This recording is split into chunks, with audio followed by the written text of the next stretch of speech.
Good. Good afternoon, everyone. It's great to be here. My name is Richard Phillips, and delighted to spend some time with you today. I'm a very lucky man. Can we have the first slide up, please, Jill? Because I work for a company called Three Cherries. When I was invited here today by John to give a talk, he said, Richard, do something different. So with John's permission, I'm going to do something different. I'm going to tell you a story. Okay, and this story, I think it's a true story in so much that I think it almost certainly took place. So I'm going to take you back in time to once upon a time, 800 years ago, because, ladies and gentlemen, I'm sure many of you know this building is 800 years old. Can you believe that? 800 years old. It's amazing. It's the oldest Gothic cathedral in England. It has these amazing scissor arches that were added later. Started in 1175, consecrated in 1239. Wikipedia is really, really useful, isn't it?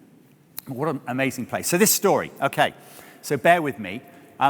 Imagine there's a family, and this family is living about 20 miles away from here. And in this family, there's a young man. And the young man, let's call him Sam Smith, okay? And Sam wakes up on his 16th birthday, and he announces to his mum and dad, "Here, mother, father, I'm off to Wells to find me fortune." Because that's how they stood and talked in those days, right? Anyway, so bear with me. Oh, Sammy, no, don't go, Sammy, you might get lost. Sam, if you've got to go to find your fortune, you got to go. Anyway, so Sam sets off. He packs his sheep's bladder, yeah? And Sam Smith sets off in the sunshine to seek his fortune. So imagine him walking to Wells. Now, in those days, Sam would have lived in a forest, right? He would have lived in a single-story wooden shack, probably. He probably had never traveled more than 2 or 3 miles from his home, yeah? So it was a big journey for him. And imagine him walking towards this amazing cathedral. And imagine at some point in his journey, he would have walked, and he would have come to a hill or a hillock, or the clearing, the trees would have finished because England was covered in forest. And at some point in his journey, he would have looked up and he would have seen for the first time Wells Cathedral. Can you imagine? And he would have walked up to Wells Cathedral and, oh my, can you imagine it? So this building 800 years ago, this would have been bleeding edge technology. This would have been modern technology 800 years ago. But the curious thing is, when we think of technology, when we say the word technology, we don't necessarily think of buildings, do we? Do we? Do you? Anyway, sticking with technology and moving the clock forward, still back in time, I want to introduce you to this gentleman. I've got to be careful because he's 92 years old. Oh, don't fall over. This is, of course, Buzz Aldrin. And as many of you know, Buzz, Neil, and Mike flew to the moon in 1969. Yeah. And they flew to the moon in, you're wondering what was under this, weren't you? Flew to the moon in this thing. And that's the Saturn V. Yeah. And you know what I'm going to say about technology, right? You all know what I'm going to say. The techies will tell you that this little thing has more processing power than all of that had, and that got them to the moon and back. Isn't it amazing? Anyway, sticking with technology but moving forward, I've got some things in here. This is a handheld calculator. Handheld calculators came out in 1973. God rest his soul, this is my father's. It's a Sharp calculator. I was about 12 when he brought it home. And I remember when he brought it home and I thought, wow, technology. It's got an instruction guide, a user guide. I mean, it's got plus and minus on it, but it still has an instruction guide. Isn't that amazing?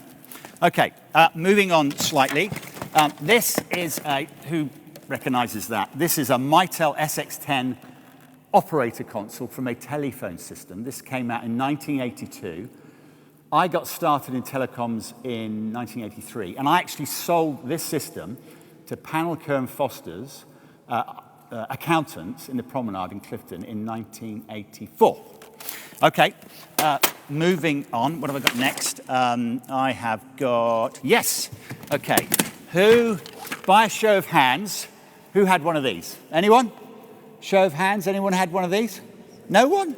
Wow, okay. Well, this is a Motorola 4500X, okay.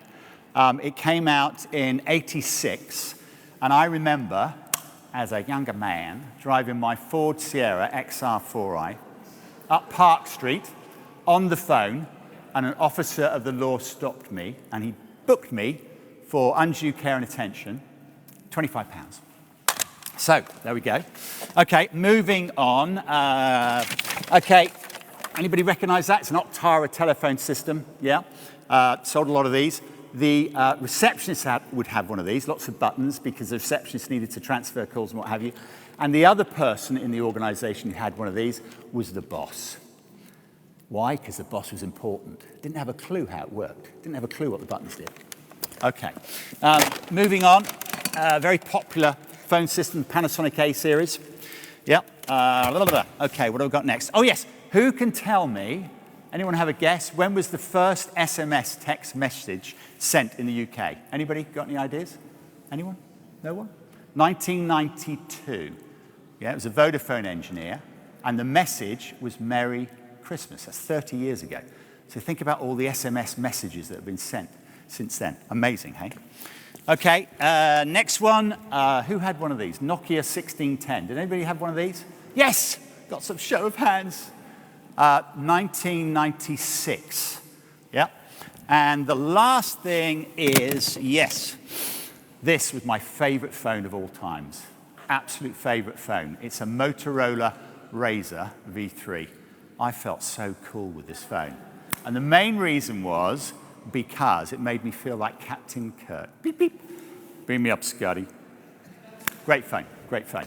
Okay, so when you think about where we come, technology, 800 years ago, 1969, various things there, and we've come from all of those to this, yeah, and then I think to this, the cloud, yeah? That mysterious thing we call the cloud. And that's where we come in. And if you're finding it mysterious, then maybe give us a call and we'll come and see you and give you a packet of cherry drops as well. Okay, so we're going to move on to the sensible part of our presentation. Three Cherries, we resell lots of products and services. We're only as good as our trusted partners. We're very fortunate we've got Sonicwall today. Sonicwall specialize in cybersecurity, and they help keep our clients safe when it comes to their IT networks. I'd like to introduce you to Mark Evans, who's one of the UK directors at Sonicwall. Mark's going to do a few minutes, and then I'm going to come back and finish off, but I'll hand over to Mark. Thank you, Richard. Can you hear me? Can you hear me okay? Yeah. Cool. So, I never thought when I decided to get into IT and then cybersecurity that one day I'd be asked to present in an 800-year-old cathedral. So I'm privileged. I get to go to quite a few places, but this is stunning. So thank you for inviting me today. So I'm going to talk to you a little bit about cybersecurity and cybercrime. I'm not going to give you any widgets and numbers and facts and speeds and feeds. Richard's just asked me to give you a little bit of an overview on the cybersecurity landscape, what the threats are, and some things to be aware of, and some little bits of tips and facts and insights that hopefully will get you your brain thinking about what you should be doing around protecting your own company's environments. So if you go to the next slide, please. So very much like Richard's display, not quite as glamorous, just one slide, but cybercrime has evolved and cybersecurity has evolved in very much the same way all of technology has. So if you can see on the left-hand side, I'm not sure, there's probably a few people here who will recognize that. That's a floppy disk. So back in the day, when we had Windows for work groups, we didn't have any of these Windows 95 XPs and all these other fancy operating systems. Macs were just a PC. They didn't do anything else. You'd have to install about 75 of these disks to get your antivirus onto your PC. And sometimes about 60 disks in, it would say failure, and you'd have to do it all again. So we've evolved from that all the way over to the side here. I know this screen's a bit dark, but you can probably see it. That's just what we call a security operations center. And there are hundreds of these scattered all around the country, globally. And they are there to effectively protect organizations 24 hours a day, 365 days a year. And they're looking for patterns and trends and different threats that they will be constantly monitoring and looking at to protect organizations like yourself. Now, why is cybercrime such a big thing? Everybody's hearing about it on the news at the moment.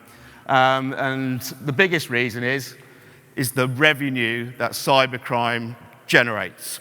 Now, if you could take a look at this slide, it's really quite concerning. So if you can see on the left-hand side of this slide, the average cybersecurity industry, of which Sonicwall is part of, is currently valued at about $160 billion a year. That's predicted to grow by 2025 to $250 billion. Now, if you flip it over to the other side, cybercrime is 40 times more valuable in terms of revenue. And that, as a combined entity, cybercrime combined sits behind the US and China as the largest GDP output in the world. That equates to, I can't see it on there, but off the top of my head, $10 trillion of revenue made as a cybercrime organization combined. That's a scary, scary stat. And why is it so prevalent? It's because it's so easy to do. It can be automated.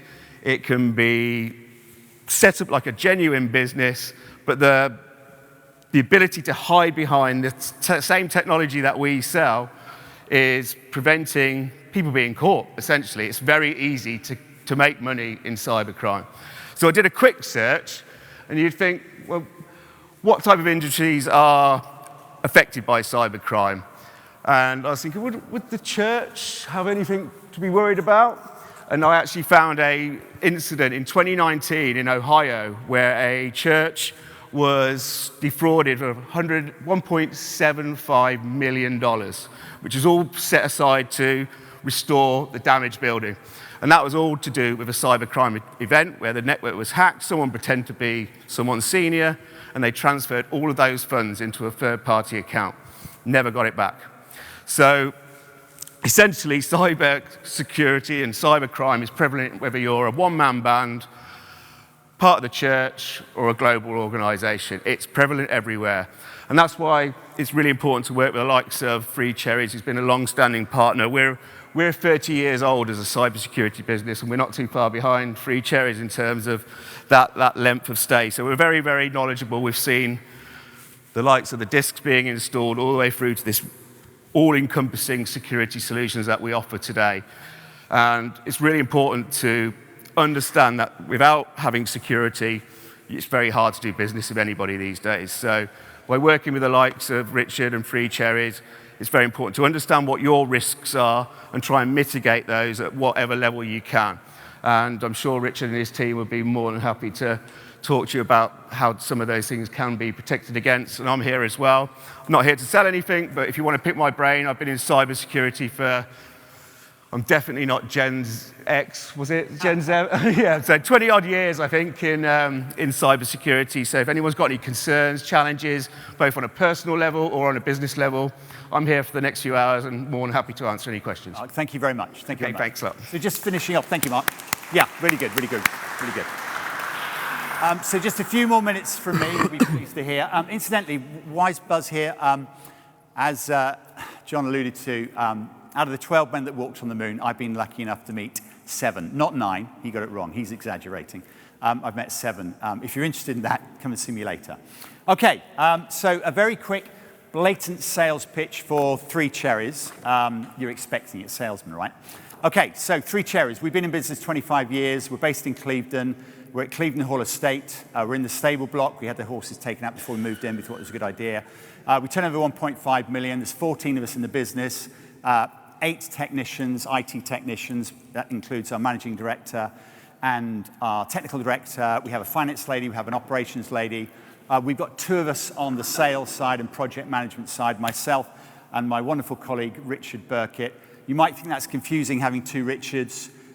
It isn't. He's the better looking one, as you can see, the more intelligent one. He's the technical sales guy. I'm the storyteller. Okay, we worked out a long time ago that if you give your customers great customer service, they'll stick with you. Yeah? We deal with customers big and small, the University of Bristol down to 1- and 2-man bands. We deal across all sectors for IT support and business telephony. We do not do these things. We leave that to David and his team because he's the expert at Vodafone there with his great Vodafone products. Okay, so as well as crossing all sectors, we have a number of really, really fantastic clients in the hospitality sector. I'm going to mention a few of them if you don't mind. I'm going to speed through this list in no particular order. Noah's Ark Zoo Farm, Larry Bush, what a great guy. He's a cold water swimmer. You should know that, okay, about Larry. Wookie Hole Caves, Chris Goodchild is here with, is it Karen, your colleague? Yeah, okay. Chris is a really great guy. We've looked after Noah's Ark Zoo Farm, by the way, for 12 years. It was one of the first clients I signed up. I've been with Three Cherries 12 years. Wookie Hole, we've looked after for 18 years. You don't look old enough, Chris. You don't look old enough. Okay, I'm going to race through the others. So ACF Team Building, Warren Farm, Nailsea Town Council at the Tithe Barn, Breen Leisure Park, Home Farm Holiday Park, Aldwick Estate. The wonderful Dave White is here. He's doing an incredible job at Aldwick Estate with Sandy Luck, really energizing that business. The Bishop's Palace is here. We're so proud to look after the Bishop's Palace and Merrin. Thank you so much, and we're really loving looking after you. And last but by no means least, Holiday Resort Unity. Yeah, HRU. What a great bunch of people. One of the biggest caravan parks in the UK, if not the biggest, the most successful, the best run. The managing director there is a really, really nice guy, just like his father, Richard. But what a great business. Alan, Richard, thank you so much for all those years. Okay, one last thank you. I don't think you guys realize necessarily how lucky you are to have a force like Visit Somerset doing what they do for you. They are an incredible organization, and I really hope you appreciate them. I would like to suggest that we all give John Turner and the team at Visit Somerset a really, really big round of applause. Thank you, John. Okay, last thing from me. One more thing from me. One more, mic's still on. Okay, so John, a wise man once said to me, John Turner, Richard, dare to be different. You know, I've never sung solo in a cathedral. Until now.